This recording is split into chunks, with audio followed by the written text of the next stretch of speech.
Mystery is at the heart of every cold case, but even when criminal investigations succeed and the facts are found, there can still be a multitude of factors that prevent true justice and closure for the families of those involved. In today's episode, we'll be exploring two mysterious, tragic cases that never found closure.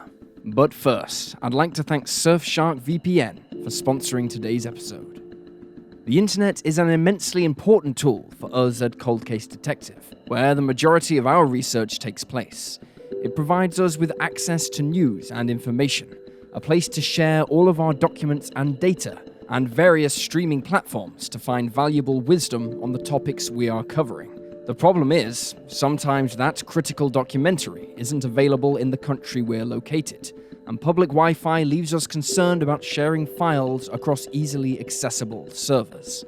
Luckily, with Surfshark VPN, those concerns are completely solved. Surfshark VPN is an unparalleled virtual private network with unbelievably protective perks and easy-to-navigate security features meant to mask your online activity. All of your internet browsing, including where you're doing it from, is withheld via military-grade encryption to prevent people from snooping in. This allows you to share files safely, access your bank accounts, and feel confident wherever you are, even when using shared Wi-Fi.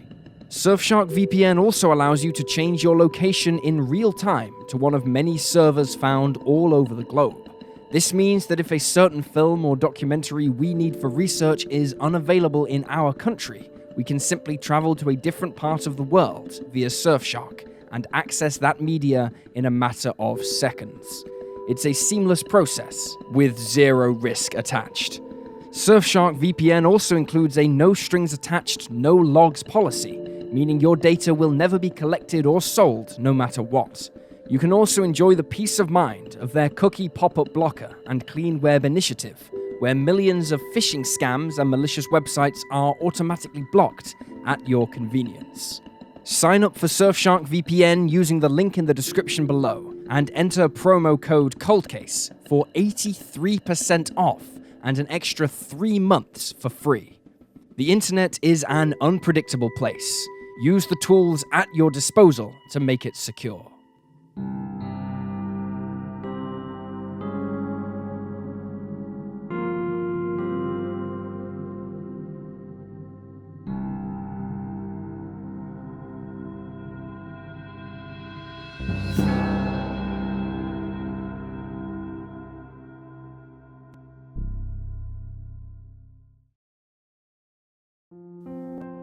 David Cox. On the night of Monday, June 1st, 2009, 18-year-old David Cox was out walking with his sister, 17-year-old Carrie Ann, and her boyfriend, 19-year-old Nathan McGuigan, when the trio came across a group of 5 young men playing football. While legally an adult, David, who is described by his family as a lovable kid, was autistic and suffered from dyspraxia. He had the mental age of approximately an 8-year-old. His father recalled that David was, quote, struggling with himself because he was frustrated.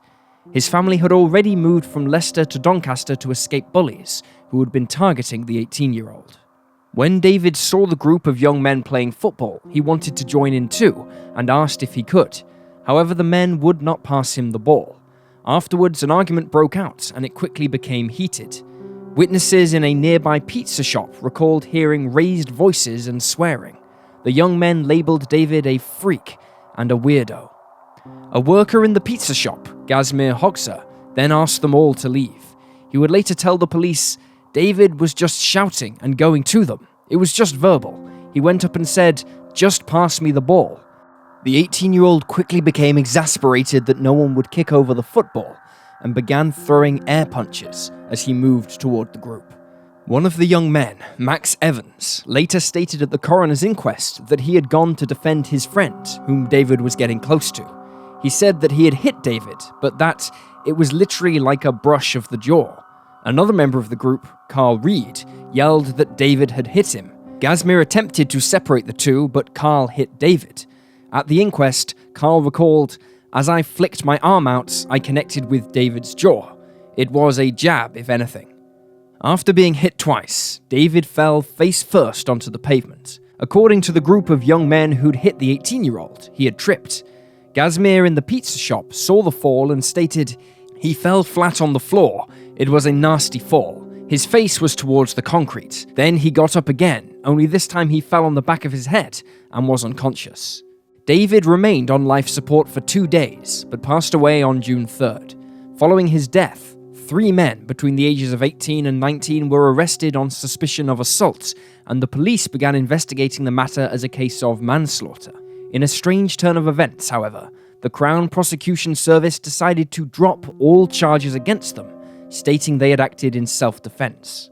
An inquest began in October of 2010, but was adjourned when the coroner asked that CPS reconsider pressing charges. They declined, and so the inquest was returned to coroner Nicola Mundy for completion. Mundy heavily criticised the group of young men, and claimed that her job had been made more difficult because of differing versions of events. She also labelled some witnesses self-serving, and claimed they appeared to be less than candid. Mundy concluded that David had died from the second punch he had received, stating the fatal blow had been delivered with sufficient force to cause deep tissue bruising. The punch had caused David to collapse. The official cause of death was traumatic-based hemorrhage.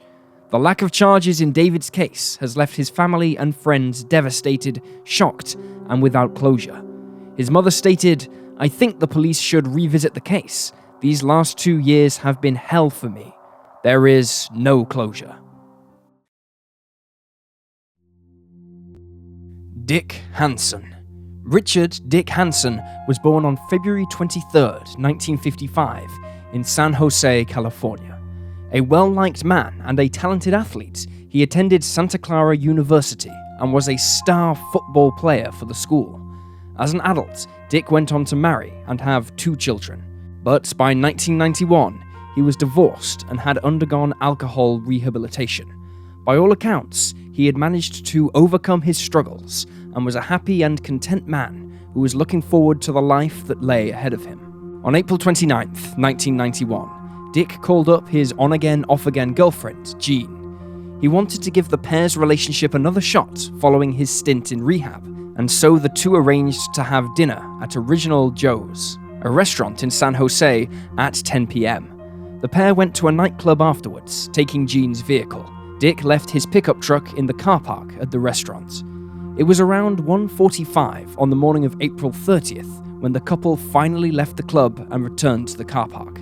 As they chatted away inside Jean's vehicle, another car pulled up behind them. As Jean recalls, quote, "This car pulled up behind us, and I looked, and I thought, I don't even think it was too strange, because there was a mailbox on the sidewalk there. The man just sat there. He didn't do anything." Jean wondered if the couple should move, but Dick waved her off, stating that the man had plenty of room to access the mailbox. They then agreed to head back to Jean's place, but as she was unfamiliar with San Jose, Dick told her he'd hop into his car and she could follow him. They headed out of the car park, with Dick in the lead. Shortly after they left, however, Jean noticed something odd. Behind her, a car was shadowing her every move, the same car from the parking lot. Every time she switched lanes, the driver would do the same. As they headed onto Interstate 280, the man continued to follow them. Jean attempted to throw him off by slamming on her brakes at one point, but he wasn't fazed. The driver slammed on the brakes hard, but continued to follow her afterwards. She then pulled up next to Dick and suggested they go to a police station, but he didn't hear her. Dick instructed Jean to follow him off the next exit. The pair turned off onto Highway 85.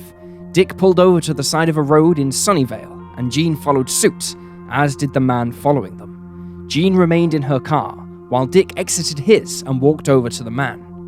Jean later told Unsolved Mysteries, "Dick just pulled over to the side of the road. I pulled up behind Dick, and I don't know why in my mind. I just knew this guy would just go right on by and wave or something.